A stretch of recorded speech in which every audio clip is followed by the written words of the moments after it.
Jalan aja deh, apa? Jalan.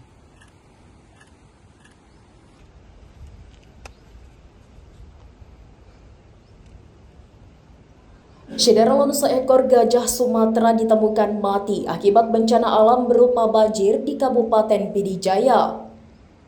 Bangkai gajah itu ditemukan bersama batang gayu berada di Desa Menasahluk, Kecamatan Merdu pada Sabtu 29 November 2025. Lokasi penemuan satwa itu berada di daerah terisolasi akibat banjir bandang luapan Sungai Merdu yang hanya bisa diakses dengan berjalan kaki sekitar 1 jam. Gajah tersebut terbenam di dalam tumpukan kayu hutan dan lumpur yang terbawa banjir. Setengah badan gajah terkubur dengan kepalanya mengarah ke bawah.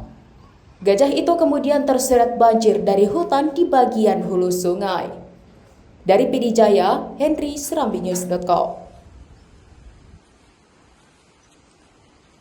Download Tribun X sekarang, menghadirkan lokal menjadi Indonesia.